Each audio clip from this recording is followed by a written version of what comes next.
Est-ce que vous estimez qu'il fait bon vivre aujourd'hui en France? Bah oui. Ouais. Oui.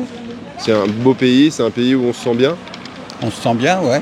Comment dire, quand on gagnera à l'auto, on va se prendre une bonne maison avec piscine dans le sud de la France. Et si on a vraiment les moyens et qu'on veut vraiment se barrer, on se barre. Vous avez entendu parler du plan budgétaire de François Bayrou?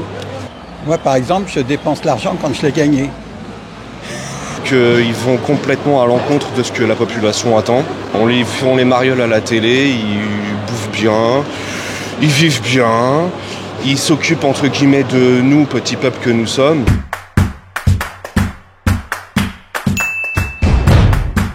Oui. Je m'intéresse un peu aux conditions de vie de Brunois, la qualité de vie. Ouais. Et je voulais savoir si vous deviez me donner une note sur une échelle de 0 à 10 sur les conditions de vie à Brunois. Je dirais 8. Ok, donc il fait bon vivre à Brunois, Ouais. mais c'est pas 10. Bah, il y a toujours des petits trucs qui vont pas.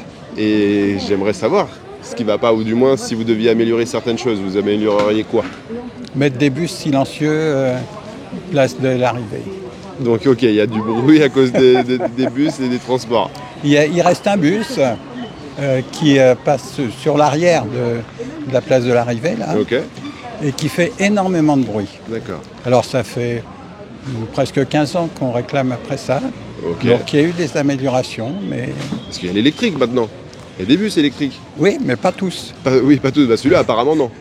Non, voilà. Je veux savoir un petit peu comment ça se passe ici à Brunois, pour les commerçants, pour les citoyens, savoir comment va la vie et comment va le marché, qui a l'air d'être en rénovation. Bah là effectivement il est en rénovation, donc on est en train de voir, nous les commerçants on est un petit peu en zigzag pour l'instant là, et certains sont implantés, on est en train de voir, ils vont faire l'autre partie normalement les deux prochaines quinzaines, donc Ok. on va voir comment ça se passe. Pour l'instant c'est plutôt en bonne voie, donc c'est plutôt rapide. Vous êtes plutôt satisfait de comment ça évolue et Bah, comment ça se ouais, pour l'instant ça va, ils font ça plutôt rapidement, donc c'est plutôt sympa. Après bon, c'est sûr que c'est compliqué je pense pour les clients de retrouver leurs commerçants, savoir est-ce qu'ils sont et tout, tu vois. Parce qu'il y a quelques emplacements qui sont pas finis, donc il manque un peu d'éclairage encore à quelques endroits, mais Ok. bon, ça va se faire, c'est le temps que ça se fasse quoi. Mais c'est en bonne voie, hein. Bon, ça a l'air d'être sympa en tout C'est cas. en bonne voie. Et ça marchait bien déjà ici ou... Ah, c'est un marché qui marche plutôt bien le ouais. week-end, hein, oui, oui. Bah, on sait que c'est le jeudi-dimanche, le jeudi c'est un petit peu plus calme, Dans la semaine? mais c'est la semaine, bon c'est normal, mais le dimanche c'est un marché hein, qui va bien, hein. Ok. C'est très correct. Hein. Donc vous êtes satisfait vous? Oui, oui, bien sûr. Hein. Et Oui, vous oui. faites quoi? Moi je suis boucher. Ok. Et vous madame, vous êtes cliente fervente du marché, vous avez un lien ou de... Oui, on a un lien. Ma oui. marraine, en fait. Ah d'accord, Mais je suis une cliente du Mais elle est marché cliente aussi, ok. et j'habitais en face quand je suis arrivée à Brunois en 70. Alors le marché, je le connais. Ok, vous avez vu son depuis. évolution? Voilà. Et là, c'est super parce que ça va devenir une halle comme dans les villes où il y a une halle qui est ouverte en permanence. Ok. Alors ça va être ouvert le jeudi et le dimanche, Bien mais sûr. ça va donner cet esprit-là, je pense. Ok. Est-ce qu'il fait bon vivre en France aujourd'hui, monsieur, selon vous? Bah oui, Ouais. Ouais. C'est un beau pays, c'est un pays où on se sent bien. on se sent bien, ouais. Et Ouais, vous ouais. êtes tous les deux habitants de Brunois? Non, moi je suis de Comble-la-Ville. Comble-la-Ville pour vous, et donc vous, madame, Pour ici. moi, oui. Si vous deviez me donner une note sur une échelle de 0 à 10 aux conditions de vie à Brunois, vous me donneriez combien? Bah, 8. 3-8 C'est pour une bonne l'instant. J'ai que Bah des oui, huit. parce que moi, ça fait depuis 70, donc ça fait 55 ans Ouais. que j'habite à Brunois. Ok. Donc je suis pas partie. Donc vous avez une Et c'est que vraie... j'y suis bien. Oui, effectivement. Bah oui. Et vous avez pu voir un peu comment les choses ont évolué. Et donc vous êtes... c'est pas quelqu'un qui est arrivé il y a 6 mois à qui Non, je pose la question. absolument pas. Il y a une vraie expérience du terrain. Je vais rencontrer un petit peu les citoyens aujourd'hui de Brunois pour savoir comment vont les conditions de vie à Brunois aujourd'hui. Est-ce que vous êtes de Brunois depuis longtemps? Oh, depuis quelques années. Ah, intéressant. Enfin, Depuis Non. plus d'années pour elle que pour moi. Plus d'années. Ah, ok. Pour vous, vous avez rejoint madame... Hier, c'était hier avant. Ok, oh, ça va, c'est dans le secteur. ouais. pareil. Enfin, j'étais avant à Paris, Ok, et donc rien à voir. Parce D'accord. que bon, on a quand même beaucoup de verdure, on a beaucoup d'espace pour sortir. Beaucoup de pigeons aussi. Ouais, bah, à Paris... ouais. C'est pour ça qu'on n'aime pas Paris. Et il y a beaucoup de choses qui sont organisées pour les enfants. Et puis en soi, la vie à Brunois est vraiment beaucoup plus paisible qu'à Paris, par exemple. Ok. Et si vous deviez me donner une note sur une échelle de 0 à 10?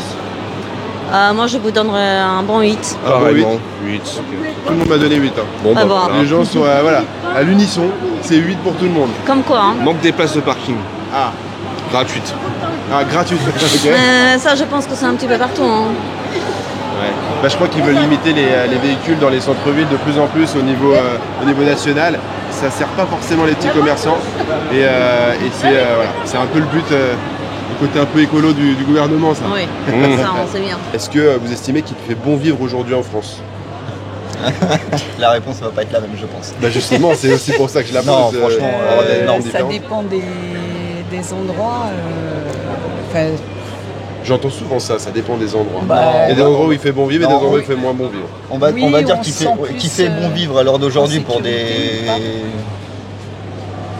plutôt pour des gens qui travaillent pas à leur compte, j'ai envie de dire, parce que oui, nous on a notre compte. Ouais, on a moi, je notre suis à mon compte. aussi. donc, c'est plus compliqué, je trouve, aujourd'hui d'être à son compte en France ou de vouloir créer des sociétés, de vouloir faire quelque chose à une échelle basse. C'est-à-dire qu'en petit commerce, c'est très compliqué. Pourquoi? Bah, les charges, tout, hein, tout est. C'est par exemple, moi je vous donne un exemple, par exemple sur un marché comme ça, il y a des jours où par exemple, bah, comme des jeudis là, où c'est des jeudis où pendant les vacances et tout, bah nous on vient quand même, on se déplace avec de la cam et tout, puis le marché, bah, Il est mort. il est mort. Bah, du coup, bah, ça, si vous voulez, ça crée des pertes petit à petit et du coup pour rattraper ça, c'est pas forcément évident. Mais après. Et ça, c'est plus. En oui, soi, c'est ça, pas c'est- dû aux c'est- charges, en soi, c'est dû à l'activité. Bah, alors c'est dû à l'activité, mais ça comprend tout parce que du coup, si vous bossez pas et que les charges continuent et tout, donc du coup, c'est un ensemble. Après, c'est sûr que bon, il faut quand même, se la donner hein, pour essayer de faire quelque chose de correct. Hein, c'est une évidence, mais.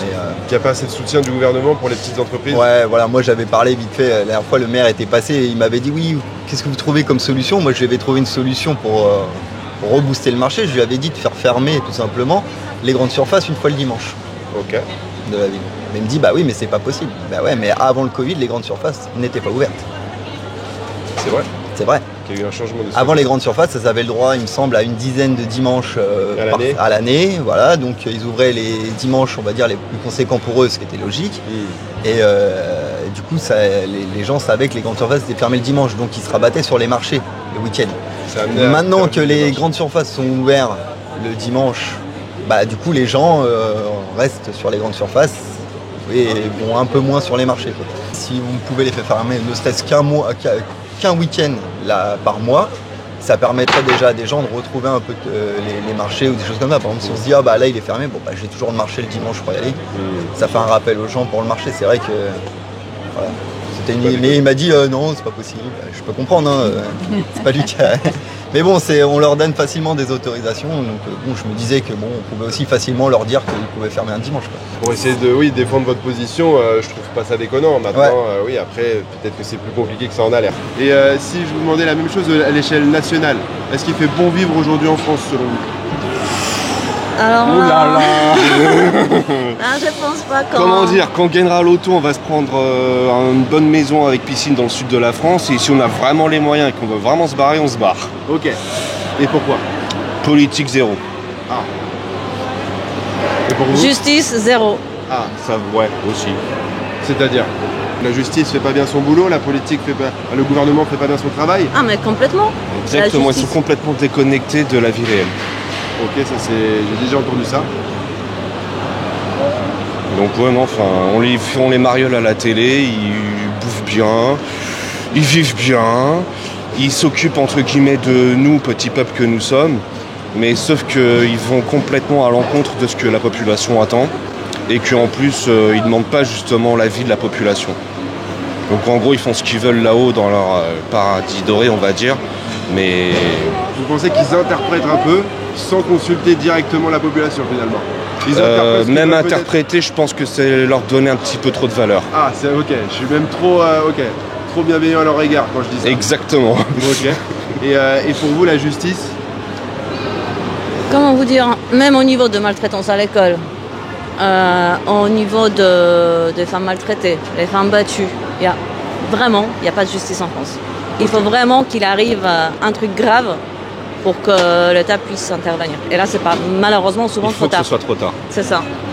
Ok. Et que quand la justice arrive vite, c'est toujours sur la même population qui est plutôt assez sage. Mais ceux qui foutent vraiment la merde, bah, ils vont Ça. dormir 48 heures à l'hôtel de police et après ils ressortent et puis ils continuent. sont laissés en liberté. Et ça, c'est pas normal.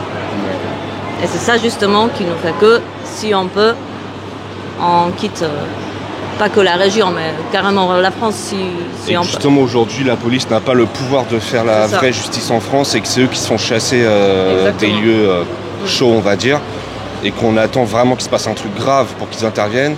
Et quand ils font juste leur métier, enfin leur devoir, leur vocation de policier, ce que j'appelle même ça une vocation aujourd'hui, bah limite on leur dit arrête, sinon ça va partir en couille. Alors que c'est eux qui ont raison. Donc on étouffe la vraie justice en France. Pour avoir discuté avec certaines personnes qui font partie des forces de l'ordre, que ce soit de la police, la gendarmerie ou même l'armée, clairement ils ont pour consigne aujourd'hui de faire le moins de vagues possible. Aujourd'hui ils sont là pour être derrière les radars et aligner les bagnoles. Ils ont le droit et c'est pas un souci. Mais quand il y a vraiment quelque chose qui se passe, on va reparler des dernières affaires qui sont passées à la télé, c'est qu'ils ont fait leur job, il y a eu des délits de fuite, il y a eu des morts.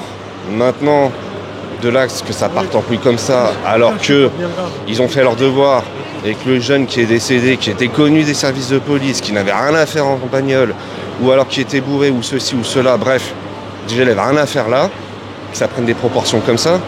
Et on sait très bien ce qui se passe aussi dans certaines régions, quartiers ou quoi que ce soit, mais il se passe rien.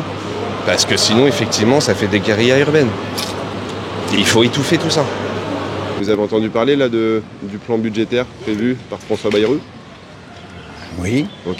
Oui. Et si vous deviez me donner votre avis par rapport à ce plan budgétaire? Bah, plutôt que de prendre de l'argent, le mieux, ça serait peut-être de faire des économies, mais des réelles économies. Ok. Voilà. C'est-à-dire? Bah, c'est-à-dire, moi par exemple, je dépense l'argent quand je l'ai gagné. Vous estimez que l'État, lui, il respecte pas cette règle? Il dépense Il a l'argent découvert. et après il regarde qu'est-ce qu'il peut gagner. Ouais. Donc c'est...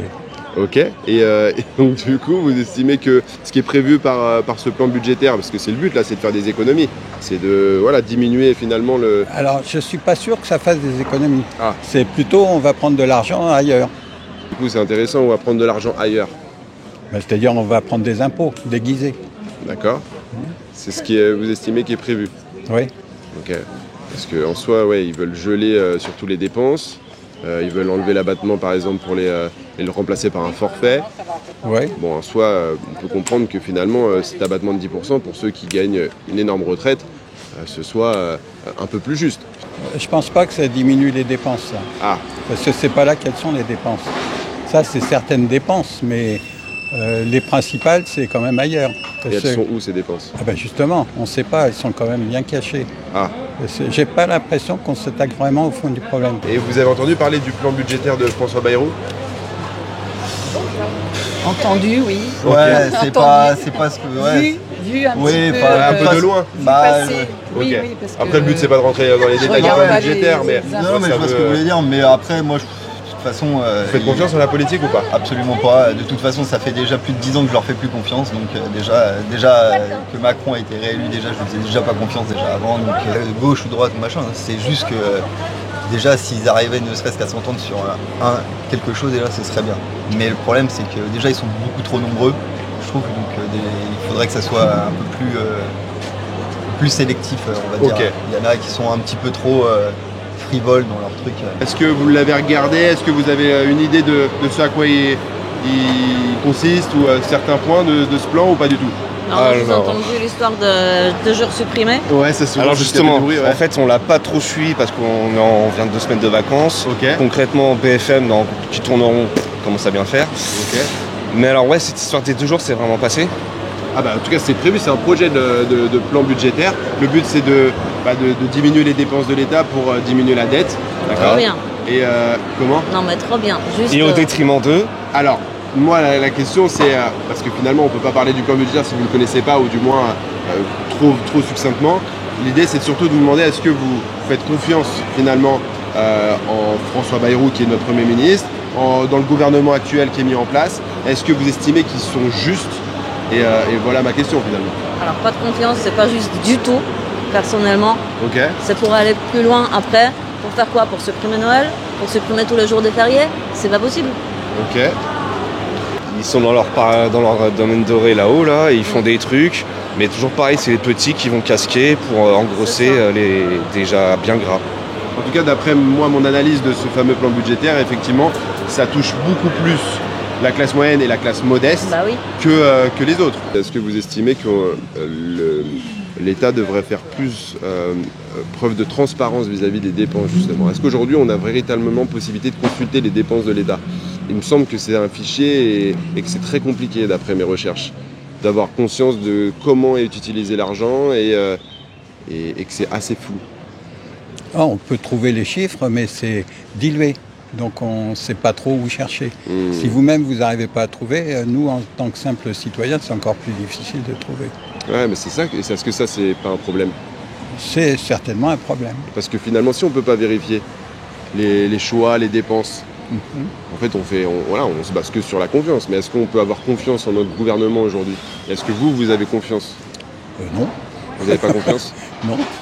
Non, parce que non, j'ai tout simplement pas confiance. Parce que quand on voit certains hommes politiques ou femmes politiques qui sont un peu parachutés à des postes, je ne vais pas citer de nom, mais bon... C'est pas juste ça. Non, c'est mal conçu. Et ces personnes qui sont nommées font un peu n'importe quoi. Bon, n'importe quoi. Oui, après ça dépend de la vie de chacun. Il y en a, ils vont estimer que les gens font les choses bien, d'autres... Voilà, après, c'est propre à chacun. Est-ce que vous estimez que le gouvernement fait preuve d'exemplarité? Je pense pas, effectivement, parce que quand je vois qu'ils préfèrent... c'est quoi là, le dernier truc qu'ils ont fait là, ils ont retiré encore une partie aux retraités, je crois. Il y a eu l'abattement des 10%, voilà. il y a le Après, gel. je suis pas trop non plus la politique, donc je suis pas hyper calé, je peux pas répondre vraiment. Moi, c'est surtout votre niveau de confiance. Mais niveau de confiance, non, quand on entend ça, c'est sûr qu'on n'a pas envie de leur faire confiance, quoi. Quand on sait qu'ils préfèrent taper sur les petits, enfin voilà, quand je dis sur les gens qui ont déjà pas grand chose. Les modestes, ouais. Voilà. Oui. Non, mais c'est même pas les modestes. C'est-à-dire que nous, peut-être, on va faire partie des modestes, mais il y a des gens qui ont encore moins d'argent que nous, petits commerces, qui n'ont vraiment rien. Il y a des gens qui vivent avec rien. Et qui ont déjà du mal à payer leurs factures et les choses comme ça. Et que là, on leur demande de payer encore, ne serait-ce que pour nous. Vous voyez, nous, les produits, ils ont augmenté. Donc, forcément, on augmente aussi nos prix. Bien sûr. Donc, et on augmente nos prix, pourquoi? Parce que la vie est aussi plus chère. Donc, et en fait, c'est un cercle vicieux. On fait une escalade de tout ça, alors qu'on ferait mieux d'essayer de couper court à tout ça et de revenir à des choses budgétaires beaucoup plus, on va dire, sensées. Est-ce que eux font preuve d'exemplarité?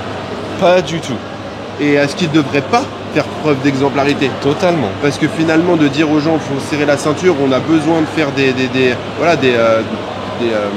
économies, etc. Jusque-là, je suis d'accord. Ok, il faut en faire. Ok, on doit faire des économies parce que finalement, on dépense plus que ce qu'on gagne. Jusque-là, on est d'accord. Mais si on doit faire des économies, on doit les faire tous ensemble. On est d'accord. Sauf que c'est pas tous qui... C'est toujours les mêmes. Bah oui, bah bien sûr. Les mêmes qui payent pour les mêmes personnes, que ce soit effectivement politique haut placé, ou alors pour ceux qui sont payés à rien foutre toute la journée et qui sont au bistrot toute la journée. Finalement, ils ont des places qui sont... Ils sont logés, ils sont nourris, ils ont un chauffeur, une belle voiture qui ne paye pas, etc., etc. Comme les footballeurs qui gagnent des millions par mois. Et est-ce que c'est juste? Bah non. Non. Estimez que l'État fait preuve d'exemplarité. Enfin, le gouvernement en tant que tel. Non. Et est-ce qu'ils devraient? Parce que finalement, on peut demander de faire des efforts, mais est-ce qu'eux en font? Ils devraient. Parce qu'il y a des petites choses toutes simples, c'est comme par exemple avoir une voiture de fonction à vie, avoir des gardes du corps, ça peut s'expliquer pour certains postes. D'accord. Ministre de l'Intérieur, malgré que je l'aime pas trop, je comprends qu'il ait des gardes du corps. Parce qu'il est obligé des fois de prendre des décisions qui peuvent froisser certaines personnes. Ouais, et puis oui, effectivement, la fonction peut l'amener à avoir besoin d'être véhiculé, d'avoir un chauffeur, ce genre de choses. Mais est-ce que c'est le cas pour l'ensemble du gouvernement, et du moins des députés? Est-ce qu'on peut accepter qu'eux aient autant d'avantages et des indemnités à vie, pendant que nous, on doit se serrer la ceinture, justement, comme ça a été évoqué? Non, ils devraient faire preuve d'exemplarité, justement, en baissant leur rémunération. Chose qu'ils ont essayé de faire, mais qui a été refusée. D'accord. Ah, ils essayent, mais c'est refusé. C'est refusé par qui? Par eux-mêmes. Ah, bah c'est bizarre, ça. D'accord. C'est-à-dire, il y en a un qui a une bonne idée, il va proposer, il va faire un projet de loi, mais quand ça va être voté, ça va être refusé. C'est juste un petit détail, mais c'est pas là qu'est le gros de... Ok, donc nous on doit faire des efforts, le peuple, en tout cas la classe. Finalement, est-ce que c'est pas toujours les mêmes aussi qui sont impactés? d'après mon étude du plan budgétaire, j'ai le sentiment que c'est quand même beaucoup la classe moyenne et les plus modestes qui sont impactés, et pas énormément ceux qui gagnent bien leur vie, et encore une fois les gens du gouvernement. Ça, est-ce que c'est juste? De toute façon, pour bien gagner sa vie, il n'y a que deux méthodes.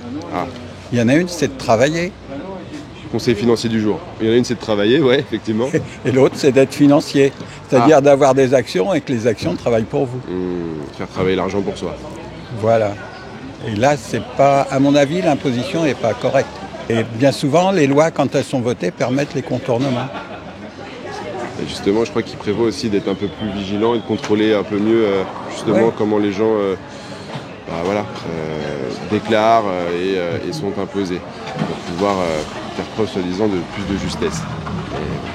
Oui, c'est pas de mal à veille.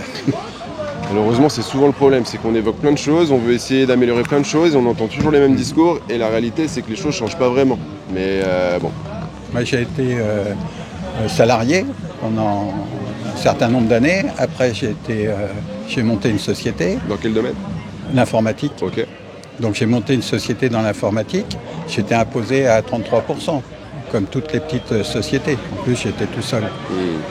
Mais quand on voit des grosses sociétés, des multinationales qui mettent leur siège social à l'extérieur de la France, ils ne payent pas d'impôts et en plus, ils ont des subventions.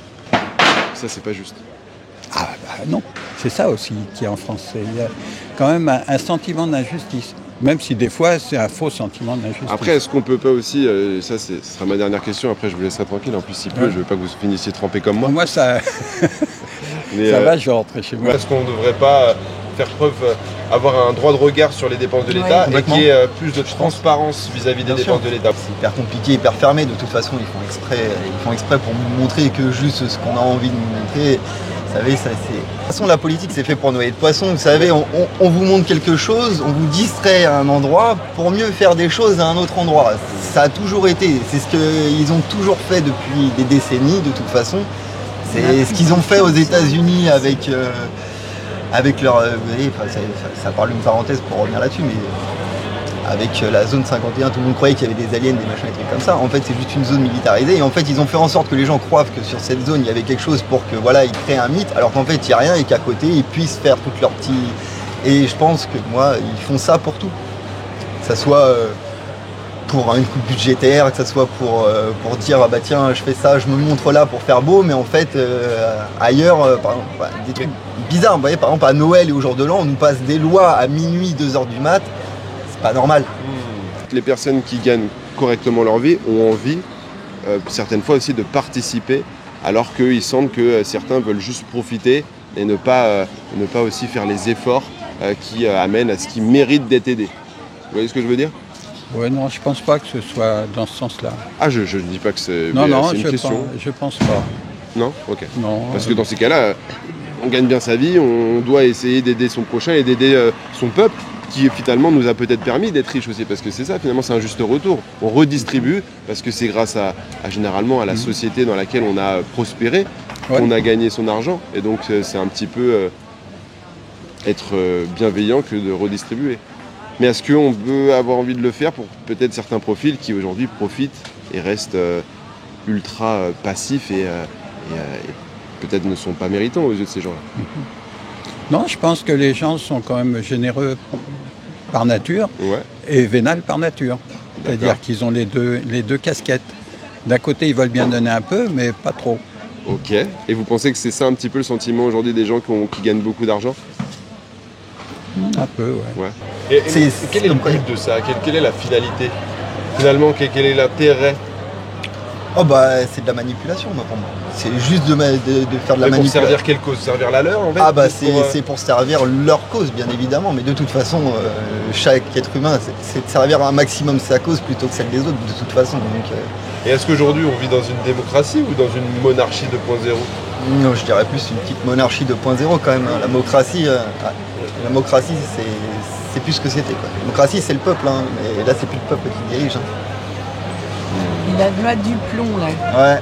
Les 500 000 signatures, j'ai signé, moi, hier. Hein. Ouais. C'est quoi? La loi du plomb qui est passée pour Moi, remettre les insecticides dans la nature là, pour les agriculteurs. C'est ça qui a été voté. Et dans quel but? Dans quel but? Ouais. Bah, sûrement, ce que je pense, c'est pour remettre en route une agriculture Plus saine? plus intense. Ah, à l'inverse, c'est oui. c'est pour rajouter des produits Oui. dans l'agriculture. Donc c'est pas du tout dans le but de rendre ça plus éco. Ah, pas du tout, Non. c'est l'inverse. Ok. Là, On marche à l'envers. il y a eu une pétition qui a tourné donc hier. Et ça y est, il y a eu les 500 000 signatures déposées. Donc l'Assemblée va remettre ça au bout du jour et nous écouter peut-être. Voilà. Ce serait Mais bien. bon, c'est la seule chose. J'ai fait quelque chose comme ça hier. Bravo. C'est rare, mais j'ai écouté un peu ce qui se passait. Il faudrait. Mais vous savez, on se désintéresse. On fait plus confiance de toute oui. façon. Et on se désintéresse de la politique. Ah ben complètement. Et c'est ce qui est un peu peut-être finalement triste parce qu'on a tellement perdu en confiance avec les années et de voir que les choses n'étaient pas faites dans le sens du peuple. Et finalement, les gens aujourd'hui, ils se disent tant pis et ils ne s'intéressent plus à la nation dans son intégralité et on est tous un peu individualistes, on pense à notre petite personne, mais il faudrait qu'on soit peut-être plus dans le partage, altruiste, bienveillant les uns les autres et qu'on travaille en équipe pour améliorer la situation parce que c'est peut-être la technique, diviser pour mieux régner, on connaît le dicton. Bien sûr. Puis maintenant, tout le monde reste chez soi. oui. Là, je suis sortie, il n'y avait personne dans la rue. Oui, bien sûr. Donc, Maintenant c'est des villes mortes. bah Il oui. n'y a plus du tout de vie dans les villes et c'est ce que je remarque en faisant certaines. Hein. Alors il y a encore c'est pour ça que je vais sur les marchés parce que c'est un endroit de communion, un endroit où les gens un peu de vie sociale finalement. Et même ça se perd. Et la preuve, les marchés souffrent parce que de plus en plus les gens tendent vers des grandes surfaces, vers un autre système, un autre style de vie. Et j'ai peur que ça n'améliore pas forcément la situation. Non, vraiment. On essaye de faire à petite échelle, là, quand on fait partie d'une commune, que ça se passe bien. Mais... Bah ouais. J'ai juste un calcul aussi à vous faire. Ça va être limpide. Une personne qui, on va dire, va gagner 1 600 € net par mois pendant 12 mois, pendant 45 ans de sa vie de travail. Le travailleur, 1 600 net, c'est pas donné à tout le monde non plus. Il gagnera 864 000 € dans sa vie de travailleur. Il y en a combien qui gagnent ça peut-être en un an? En un an, il y a des personnes qui gagnent une vie de salarié. Est-ce que ça, c'est juste? Voilà. Ok, il a fait des études, ok, il a fait des trucs de fou, etc.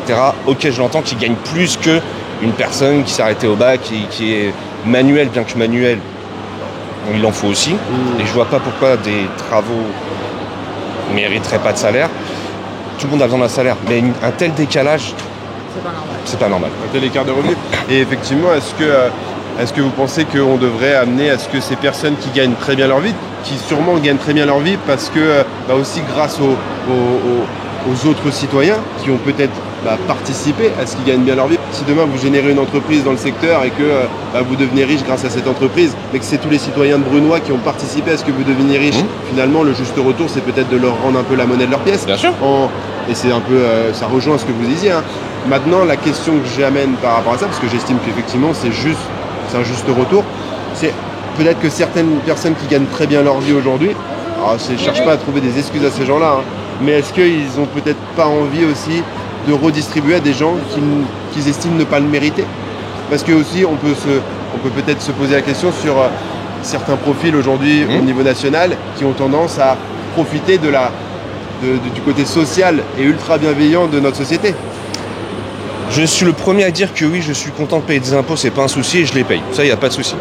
Ce qui me dérange, c'est que je ne sais pas où ils vont. Je sais qu'ils ne vont pas dans la retraite de mes grands-parents qui ont travaillé toute leur vie.